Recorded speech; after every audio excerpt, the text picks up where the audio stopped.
So, hi, I'm Neil Gordon, and this is On the Bright Side.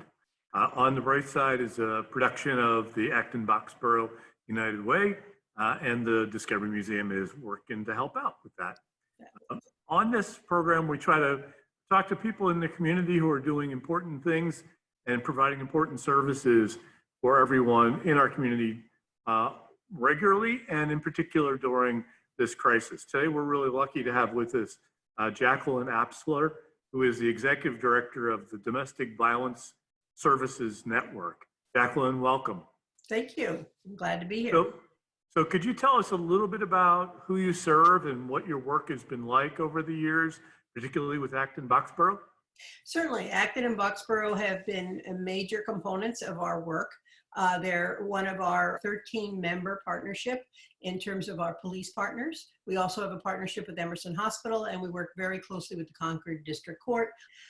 So what we do is we follow up on the police department's identified domestic incidents. So we identify the victim, and then we follow up and provide a number of services to those victims. So you're very busy in regular times. How has this particular pandemic affected your work and the lives of the people you work with? Well, it's primarily impacted our clients or victims of domestic violence who are living with abusive partners really pretty horrifically. They are locked in with their abusive, or else their abusers have easy access to them. The avenues which they were able to manage or at least try to make some kinds of changes in their lives are not available to them at the moment. And it really is quite terrifying. Often they have children in the home, and what their children's needs are and how they can manage those needs just complicates and adds layers of that kind of anxiety to them. That sounds really very challenging to deal with. And the world around us is changing, and procedures and systems are different. You know, what advice do you have for a neighbor or a person who wants to seek help now? And in particular, can they go to their local police department or to the court? Tell me about that. The courts are actually closed to the public.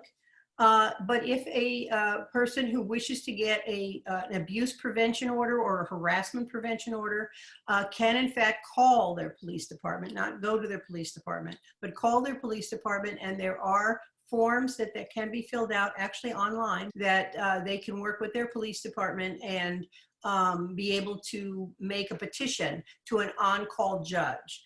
The important piece there is, especially to our partners in Acton and Boxborough and our other 11 communities that we work with, is that it would really be good if they could include us in that conversation. So if they could call us, our police partners have numbers to reach out to us so that we could be part of that conversation. That's good advice. And if folks went to your website or things like that, is the information available on that?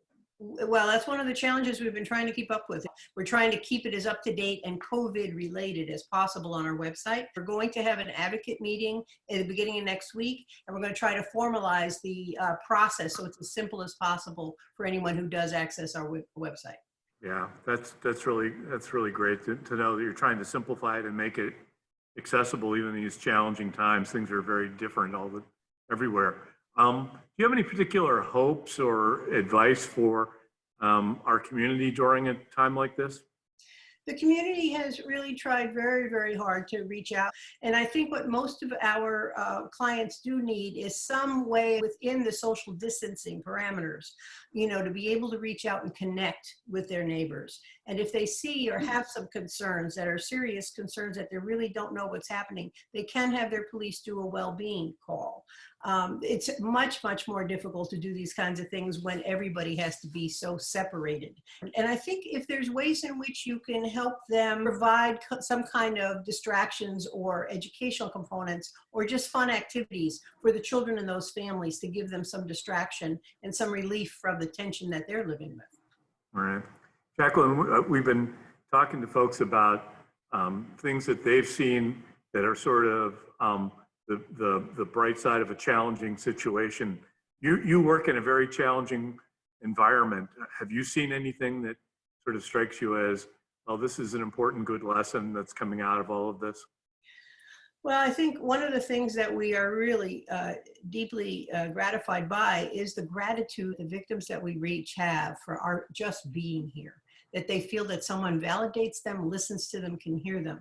The piece that I see that's a bright side is the way everyone from all walks of life and all different kinds of activities and skills are coming together to try to make a difference in people who have deep needs or are at serious risk.